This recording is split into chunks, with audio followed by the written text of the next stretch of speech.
আজকে আমরা কথা বলবো এমন একটা নতুন বাজেট 5G ফোন নিয়ে। এই ফোনটার মডেল হচ্ছে Realme P4R 5G।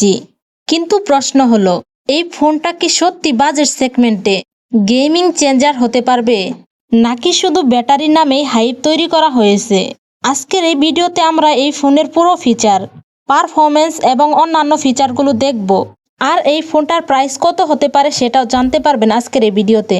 সো মূল ভিডিওতে যাওয়ার আগে রিকোয়েস্ট থাকবে চ্যানেলটা সাবস্ক্রাইব করে রাখার। ফোনটার ডিজাইনটা আমার কাছে মোটামুটি ভালোই লেগেছে। এর ওজন হচ্ছে 224 গ্রাম। এত কম বাজেটের ফোনে আপনি আরও একটি সুবিধা পেয়ে যাবেন এই ফোনটাতে, IP65 রেটিং, মানে ফোনটা হালকা পানি বা দোলা থেকে সুরক্ষিত থাকবে। ডিসপ্লের কথা বললে ফোনটাতে রয়েছে 6.81 ইঞ্চি ডিসপ্লে এবং 144 হার্জের রিফ্রেশ রেট।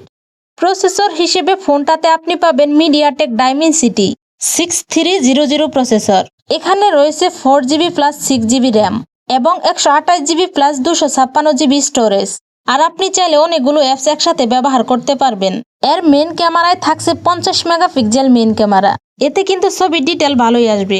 সেলফি ক্যামেরায় থাকছে 8 মেগাপিক্সেল সেলফি ক্যামেরা। এই ফোনটার সবচেয়ে বড় হাইলাইটেড বিষয়টা হচ্ছে এর ব্যাটারি।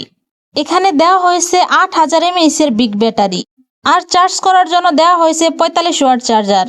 সো এখন যদি আমরা কথা বলি এই ফোনটার অন্যান্য ফিচারগুলো নিয়ে, এখানে রয়েছে USB Type-C কেবল, NFC, ওয়াইফাই, ব্লুটুথ সবকিছুই। আরও রয়েছে side mounted fingerprint sensor, face unlock system. ফোনটার প্রাইস হতে পারে প্রায় 25,000 টাকার আশেপাশে। এই ছিল ফোনটার ফুল ডিটেলস। ফোনটা আপনাদের কাছে কেমন লাগলো কমেন্টে জানাতে পারেন। আর ভিডিওটা ভালো লাগলে একটা লাইক দিয়ে আমাদের চ্যানেলটা সাবস্ক্রাইব করে রাখতে পারেন। সো দেখা হচ্ছে নেক্সট আরেকটি ভিডিওতে। ততক্ষণে সকলে ভালো থাকবেন, সুস্থ থাকবেন। আল্লাহ হাফেজ।